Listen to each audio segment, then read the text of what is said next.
They said the retreat was off too tight on funds. I ate leftovers alone. That night, my brother streamed a full bash. Music, campfire, even s'mores. Everyone was there. Except me. I stayed quiet. Until my friend texted, "Can you cover the $3,100 for supplies?" I replied, "Not anymore." The email came on a quiet Wednesday morning. It was short and blunt, not even 2 lines long. Retreat postponed. Funds tight. Thanks for understanding. I read it twice, then a third time, trying to convince myself I'd missed something, maybe a second page, a hidden apology, anything. I'm Elliot, 38 years old, and I live in a small town called Glenridge, Oregon. I've been the director of the community center here for almost a decade, and every summer, I host a retreat in the mountains for my closest friends and a few of my colleagues. It's something I look forward to all year. For the past month, I've been up late every night, making sure everything was just right. I chose each guest's gift carefully, small, personal things that would make them smile. A vintage board game for my best friend, Aaron, because he's the only person I know who still collects them. A rare cookbook for my cousin, Faith, who's always trying to reinvent herself in the kitchen. And for my brother, Will, I bought a new camping backpack, the kind with too many straps and hidden pockets, because he's always forgetting his old one. It was going to be perfect. So when I read that email, my first instinct was to tell myself there had to be a good reason. Maybe they were really struggling for money this year. Maybe something urgent had come up. I told myself to be patient, but the abruptness of it stung. There was no warmth in the words, no hint of the usual excitement we all shared before these trips. Just a cold note and a signature at the bottom, the committee. They didn't even sign it with their names. I sat there for a while, my coffee turning cold in my hands. I thought about replying, maybe asking if there was another way to make it work. But I didn't. Instead, I told myself it was probably just a temporary thing. A setback, not a rejection. I decided to focus on the practical things. I put the gifts away in a storage closet, still wrapped and waiting. I didn't even take the tags off. I told myself we'd use them next year. The center was unusually quiet that week. I kept busy by sorting the donations that had come in, a few boxes of books, some old puzzles with pieces missing. I kept myself moving because if I stopped, I might start to wonder why they hadn't called me directly, why no one seemed to think I deserved an explanation. That night, I took Jasper, my old Labrador, for a walk by the river. He's the one constant I can count on, the one who doesn't care about retreats or committees. He just wanted to chase sticks and sniff every bush along the path.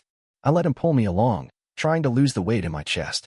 But every so often, I'd glance at the river and think about the cabin we usually stayed in, the one with the cracked stone chimney and the squeaky bunk beds that I always had to fix before anyone arrived. It was supposed to be our place for the weekend, a chance to laugh and drink and play cards until the small hours of the morning. Instead, I went home to leftovers and a stack of board games that wouldn't see the light of day. I didn't even bother to text Will or Aaron or Faith. I figured if they had anything to say, they'd say it themselves.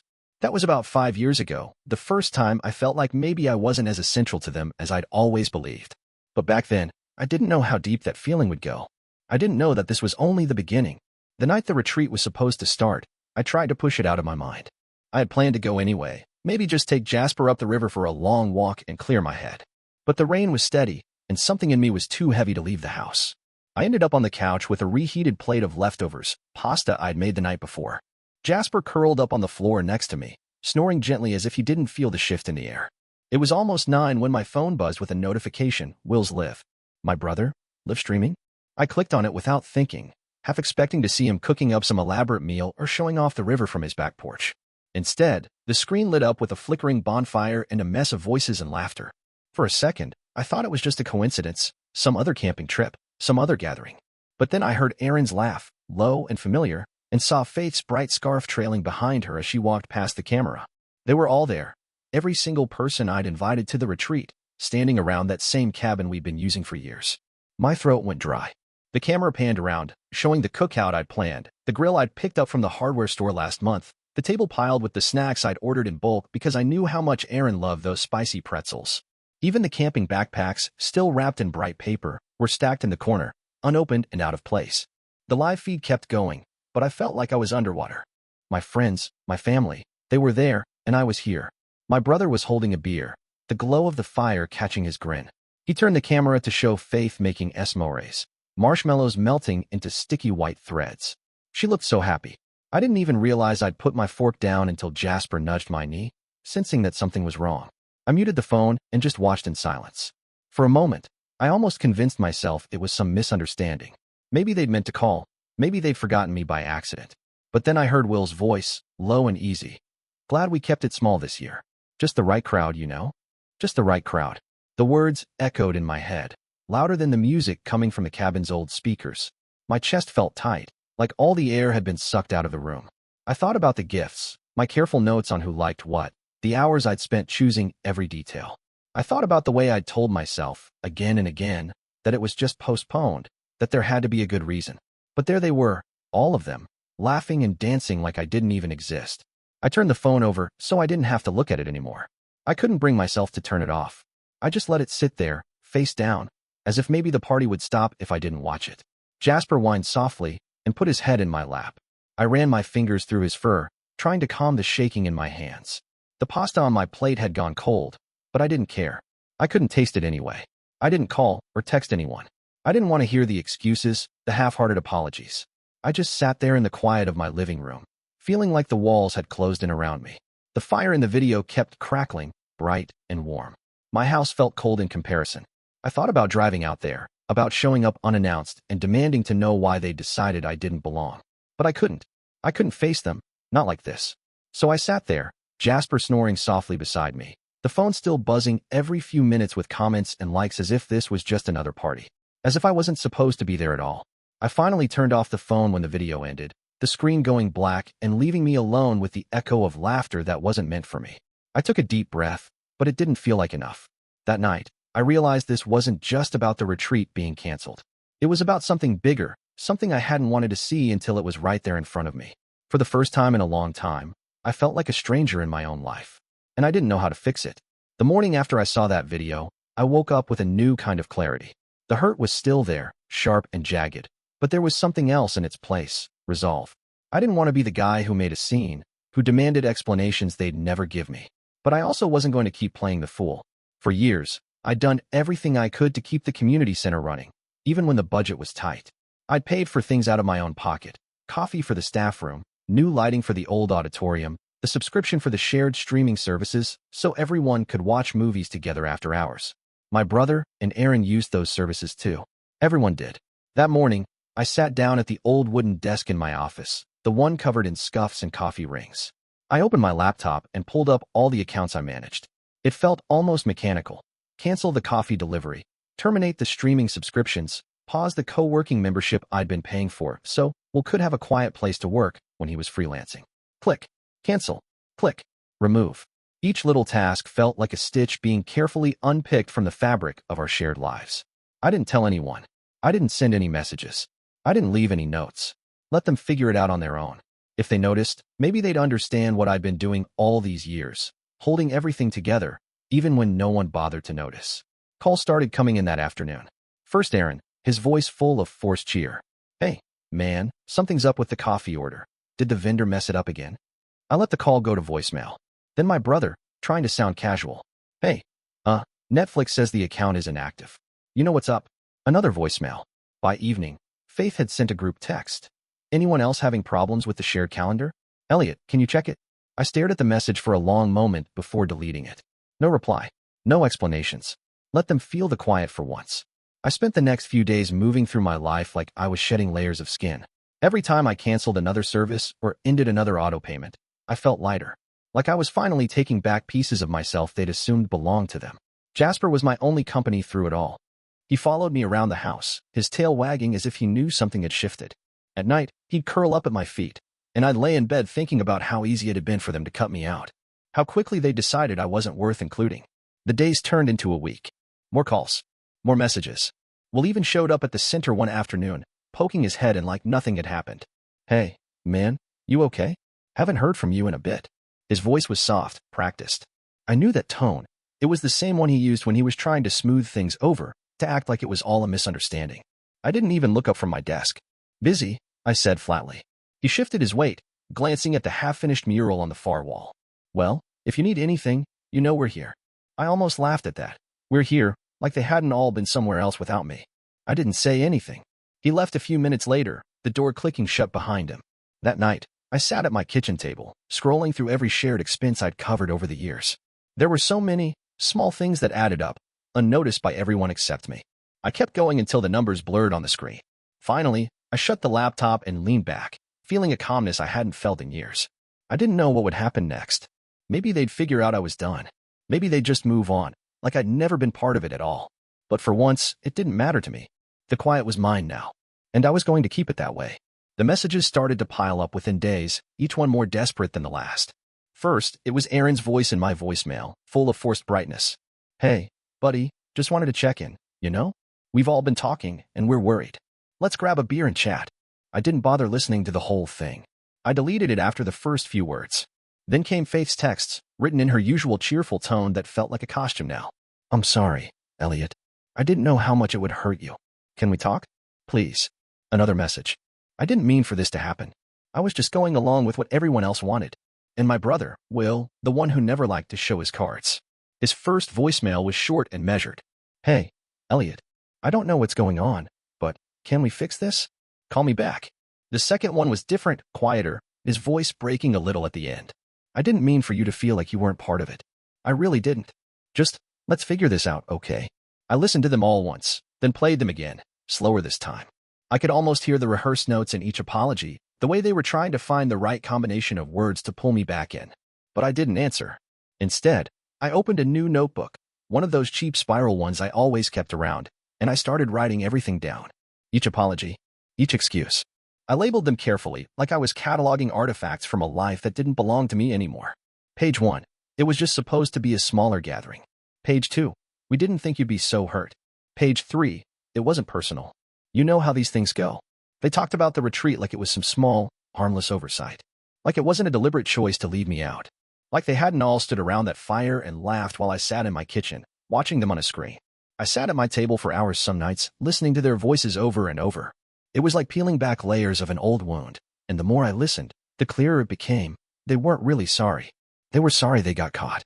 Jasper would sit at my feet, his head resting on my knee as if he could feel the weight of every word I wrote down. He didn't need explanations. He just wanted to be there. And for the first time in a long time, that felt like enough. I didn't respond to anyone. I didn't send a single word back. I let them wonder. Let them feel the silence I'd carried for years while they took and took. At night, I'd sit in the living room with the old radio on low, the static filling in the spaces where their voices used to be. I'd think about the years I'd spent making sure everyone else felt comfortable, welcomed, seen. How I'd always been the first one to smooth over every conflict, to keep the peace no matter how much it cost me. But now, I didn't know them that anymore. The notebook grew thicker by the day, every page a record of who they really were when they thought I'd always be there. And as I wrote it all down, I realized something else. This wasn't about them anymore. It was about me. My line in the sand. My final chapter in a story that had never really been mine. They could keep calling, keep texting, keep pretending to be confused or sorry or both. I wasn't going to play my part in their performance anymore. I was done being the one who always forgave, always overlooked, always stayed. For the first time, I felt like I was writing my own ending, and it didn't include them. I didn't plan on driving out to the cabin. I didn't even know I was going until I found myself on the road, headlights cutting through the early evening mist. Jasper's leash hung from the passenger seat, but I left him at home this time. This was something I had to do alone. The cabin was about an hour's drive from town, hidden down a dirt road that always looked more like a hiking trail than an actual path. As I turned onto it, I felt my chest tighten. Part of me wanted to turn around, but I kept going. The last bit of daylight was fading fast, painting the trees in deep blue shadows. When I pulled up to the cabin, I could see the aftermath of the party still scattered around. Empty beer cans were piled in a half-burnt fire pit. The logs were charred black, like the laughter I'd heard on Will's live stream had left scorch marks that wouldn't wash away. I stepped out of the car and walked slowly up the gravel path, my boots crunching with every step. The front door was cracked open, and I could hear voices inside, low, tense. Will's voice, softer than I'd ever heard it, and Aaron's, mumbling something I couldn't catch. I didn't bother knocking. I just walked in. The smell of stale smoke and damp pine hit me all at once. Will was standing by the table, fidgeting with an empty coffee mug. When he saw me, he froze, his mouth opening and closing like he was searching for the right script. Elliot, he said finally. Hey, man, what are you doing here? I didn't answer. I just walked past him, taking in the scene. The gifts I'd picked out so carefully were still there, stacked in a corner like they'd never mattered. My backpack for him. The board game for Aaron. The cookbook for Faith. All untouched. Aaron shifted uncomfortably, rubbing the back of his neck. Look, Elliot, we didn't mean for you to feel it. I held up a hand, cutting him off. Don't, I said quietly. I don't need the excuses. I turned back to Will. He looked at me with that sheepish expression he always used when he'd been caught, when he didn't know how to smooth things over. I wanted to call you, he said. We just thought it'd be easier this way, you know? Less awkward. I walked past him to the small desk where my old laptop sat, still open to the spreadsheet I'd made for planning this retreat. Every meal, every activity, every tiny detail I'd put my heart into. I closed it, tucking it under my arm like it was the last piece of me I still owned. Then I turned back to them, my voice steady, calm. 5 years, I said, my eyes on Will. 5 years I covered your costs. The supplies for the center, the equipment you borrowed and never paid back. I let it slide because you were my brother. He swallowed hard, looking down at the mug in his hands. Elliot, come on. No, I said, sharper now. I'm done. You wanted me out? Fine. I'm out. Aaron stepped forward, his hands out like he could catch the words before they fell.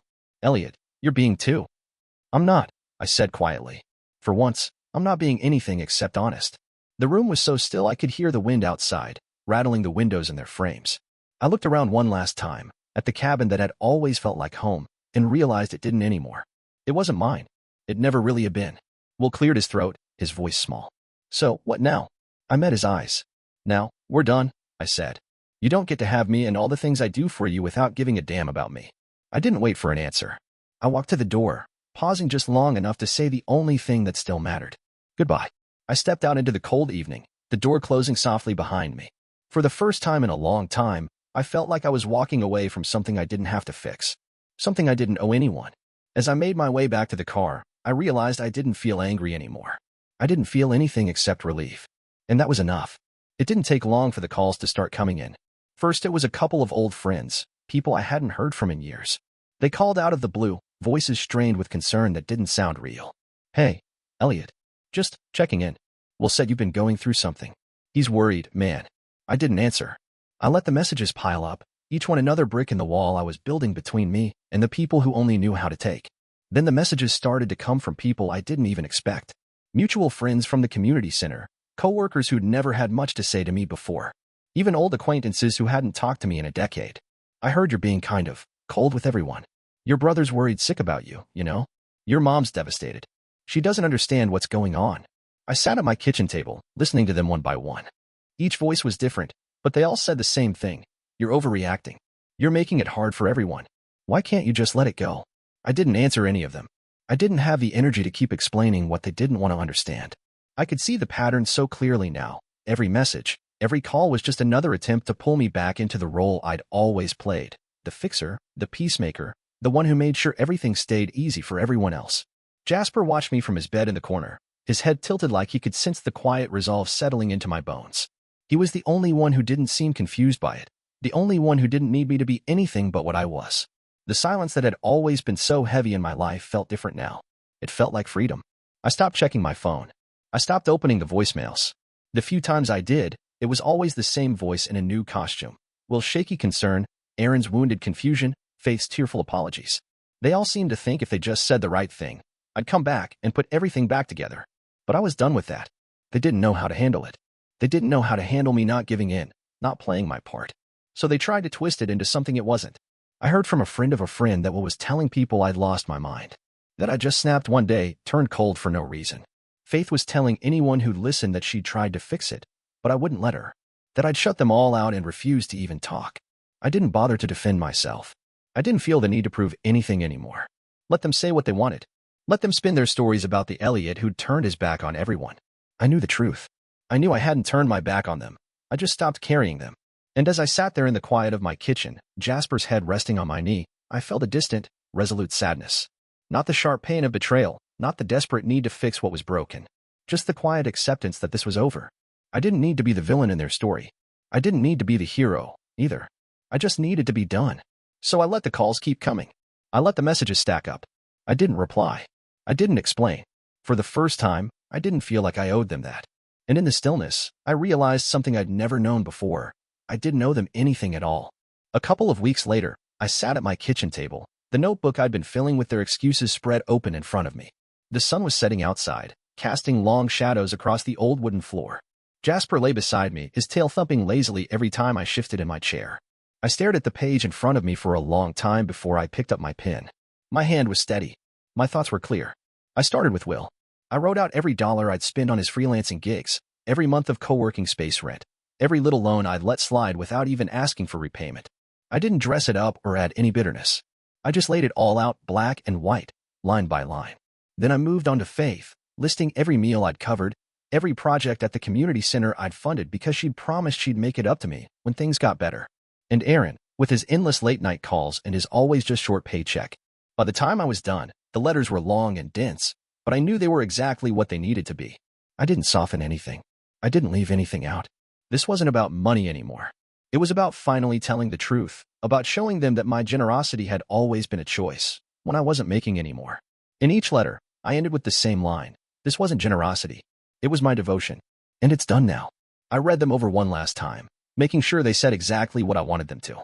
Then I sealed each one in its own envelope, addressed in my neat, careful handwriting. I took them to the post office the next morning. The woman behind the counter raised an eyebrow when I asked for certified mail, no return address. You sure? She asked, her voice low and a little curious. I just nodded.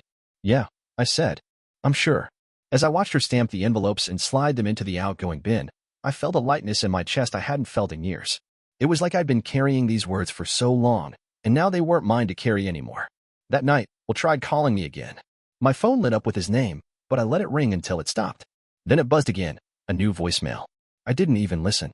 I just sat back in my chair, staring at the wall with a small smile on my face. Because for the first time in my life, I didn't owe anyone an explanation. I didn't owe them my patience, my understanding, my forgiveness. I'd said everything I needed to say in those letters, and that was enough. I knew they'd get them soon. I knew they'd read every word and feel the weight of the truth I'd carried for years.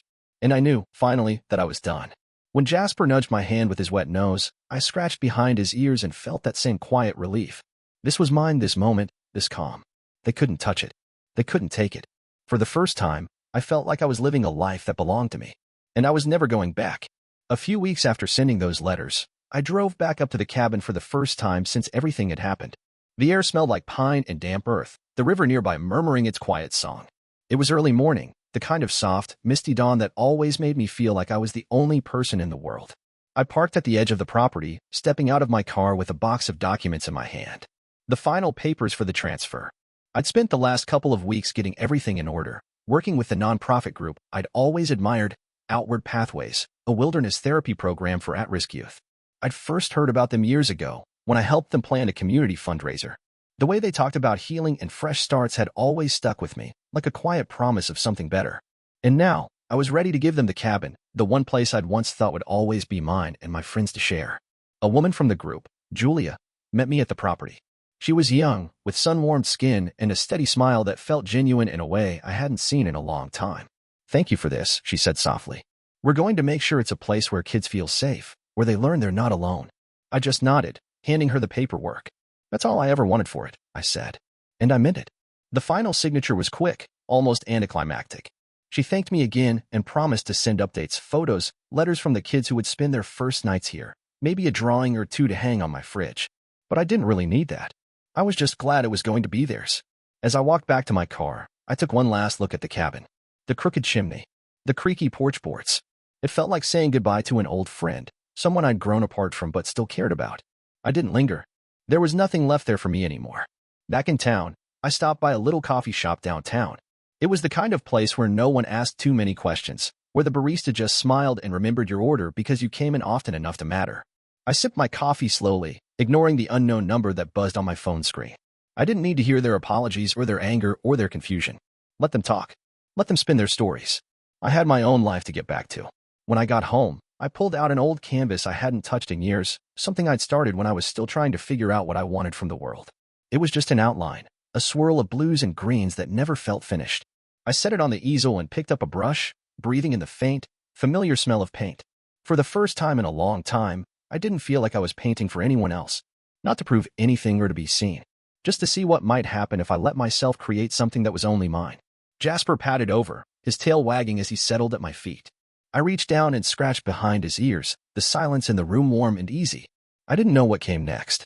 I didn't know if I'd finish that painting or if it would sit there for another year, half finished and still waiting. But for the first time, that didn't scare me. For the first time, the future felt like something I didn't have to apologize for.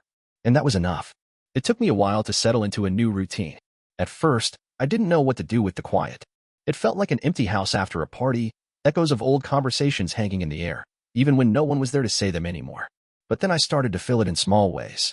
Morning walks with Jasper along the river trail, the sun just beginning to warm the damp earth. I'd let him run ahead, his ears flopping in the wind, and I'd pause to watch the water, feeling like I was finally part of the world instead of trying to hold it together. Some days, I'd pick up my brush and work on the painting. Other days, I'd leave it alone, trusting that it would still be there whenever I was ready.